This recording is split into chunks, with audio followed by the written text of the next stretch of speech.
Our story begins in Paris in 1739, where Pierre Samuel DuPont appears, a figure of humble origins but filled with insatiable ambition.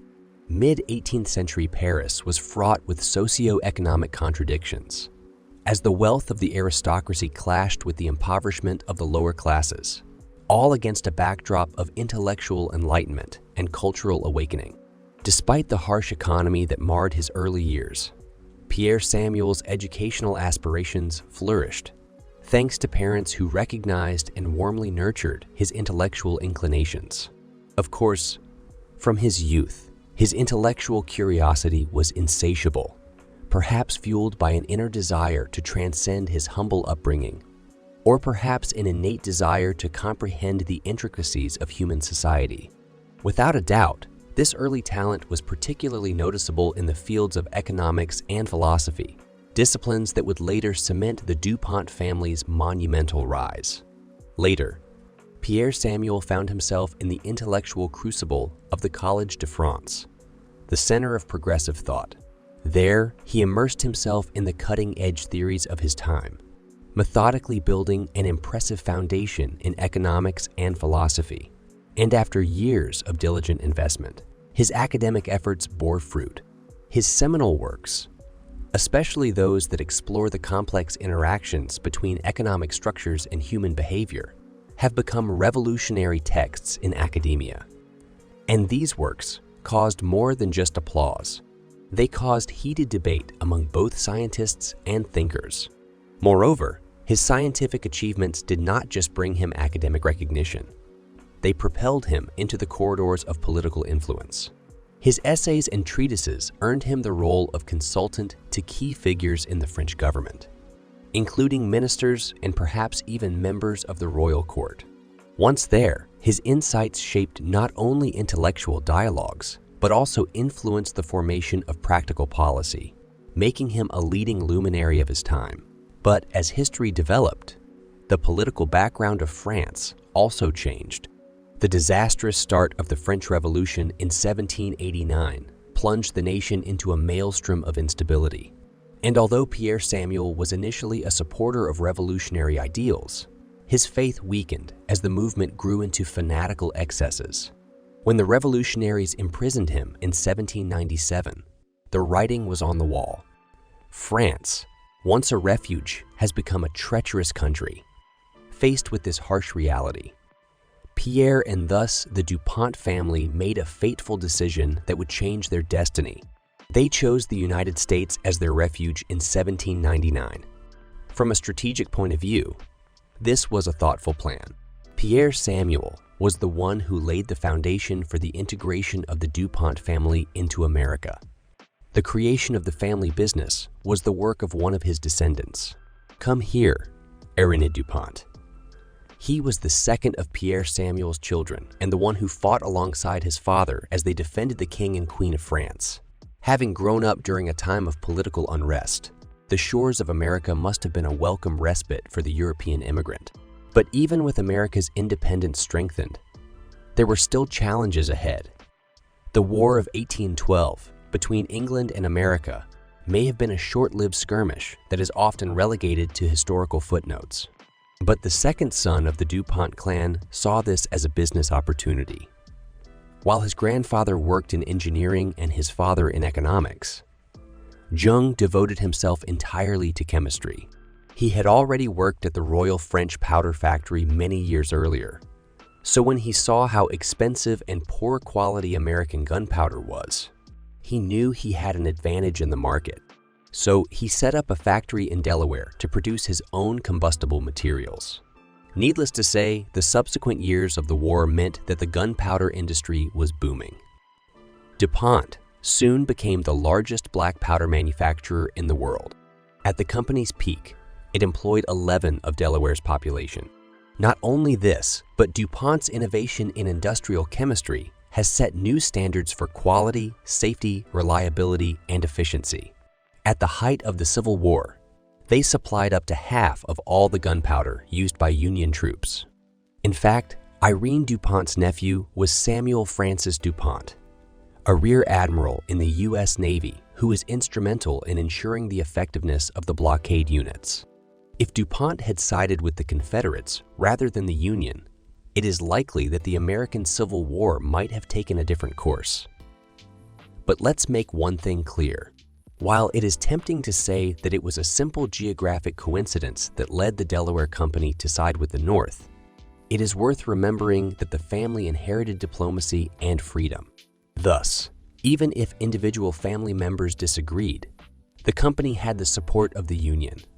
And that's a good thing too, because the Union's victory was a great business opportunity, now that DuPont could expand and diversify its operations. And now, Teeler has a new low price of just $4 per gallon. We are talking about dyes, paints, and synthetic materials that are in demand. And of course, they maintained their ammunition production, even supplying about 40% of the ammunition to America during the First World War. The next step was a textbook move for any business tycoon. Buy out small companies, create subsidiaries, and find a way to keep the family on the payroll. So how many family on the payroll? So how many family members are on the rolls? Considering the family tree's roots go back to Napoleon, it's fair to say that this family has more members than an Elvis Presley fan club. Forbes says there are more than 4,000 heirs. That's a lot for the annual family reunion picnic. And one of the reasons the family maintained its wealth is because of what happened next. Even the founders of the family business could not foresee how the world-changing 20th century would shake up their company. Now, the outbreak of the First World War ushered in yet another stage in the DuPont family's development of explosives and gunpowder. Working with the Allied forces, they supplied essential military supplies, from explosives to other key materials. For DuPont, this was more than a business venture. This was a manifestation of patriotic zeal. In addition to supplying war materials, the family used its considerable wealth to fan the flames of nationalism. For example, they maintained military ties and led patriotic events that strengthened the American spirit. Subsequently, their dual role in strengthening the national defense and generating huge profits was undeniable, with the government willing to pay top dollar for quality military supplies. DuPont's coffers are growing, and during the Great Depression, an era marked by widespread financial failure, the DuPont family demonstrated financial acumen and resilience while many businesses failed. In particular, their secret weapon was careful investment in General Motors, or GM. Founded in the 1920s, they had amassed a dominant stake in GM by the end of the decade. And despite the economic upheaval that decimated sales at GM, DuPont remained steadfastly committed to its investment. With strategic cash injections and management acumen, they sustained GM through the darkest hours of the Depression. Their continued support was more than just optimistic. It was a well-thought-out gamble that ultimately paid rich dividends. As the American economy painstakingly repaired itself, General Motors' fortunes recovered and DuPont's stock price rose accordingly. However, in the second half of the 1930s and early 40s, the DuPonts faced legal difficulties that challenged the very foundations of their empire. Allegations of antitrust violations, especially at their gunpowder and chemical plants, were highly publicized.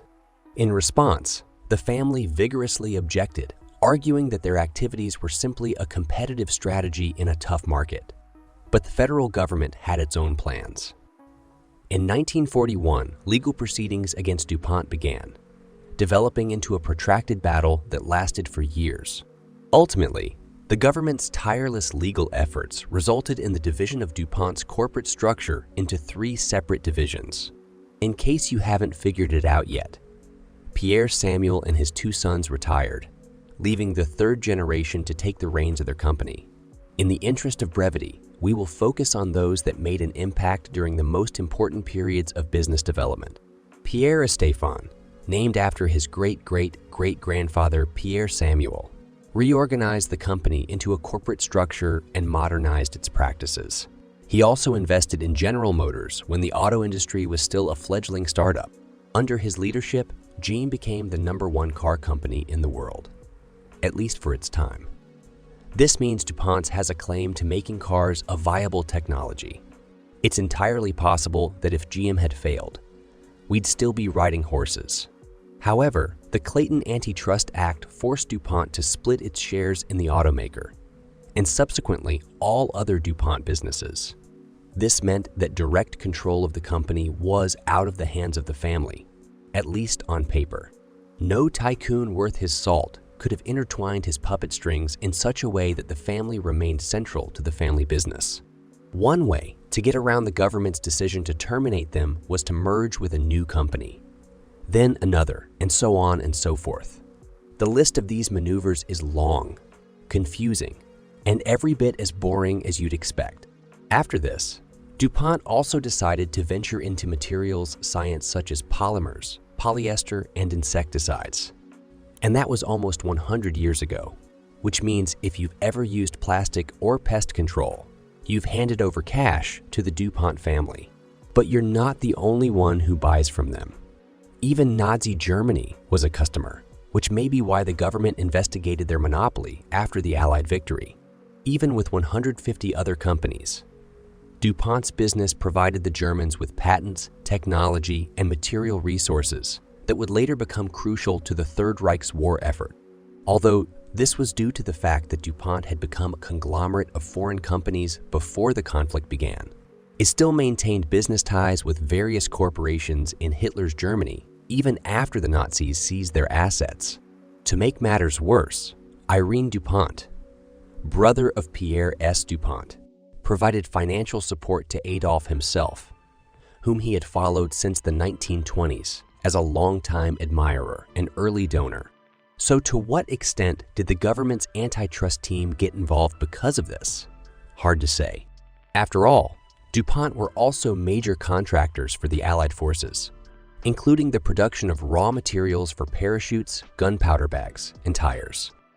They even played a major role in the Manhattan Project, designing, building, and operating the plutonium production plant in Hanford, Washington.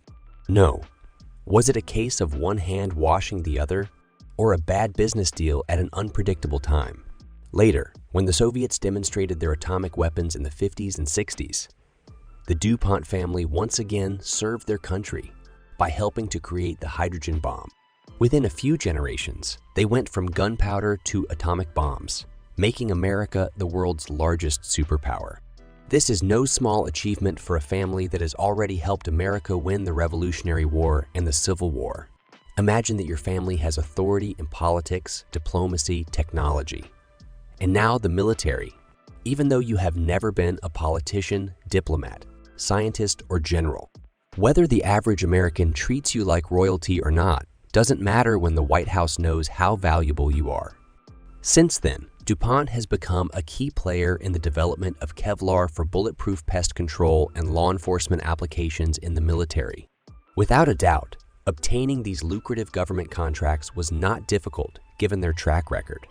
Since then, they have acquired, merged, and sold numerous companies, including US Oil and Gas Company Conoco, Yet, despite their $16 or so billion fortune, it pales in comparison to the vast fortunes of the Rockefellers and Koch brothers. But you don't put a price on influence. The DuPont family played a key role in the creation and development of the American nation. So who needs to be a corporate juggernaut when you're the closest thing to a real monarchy? There is some irony in the fact that the family that succeeds begins to sell watches and becomes rich, changing the course of history again and again. But what do you think? Are the DuPonts the unsung heroes of liberal democracy? Or is their empire gaining too much from the war? Write your opinion in the comments. Thanks for watching. See you soon.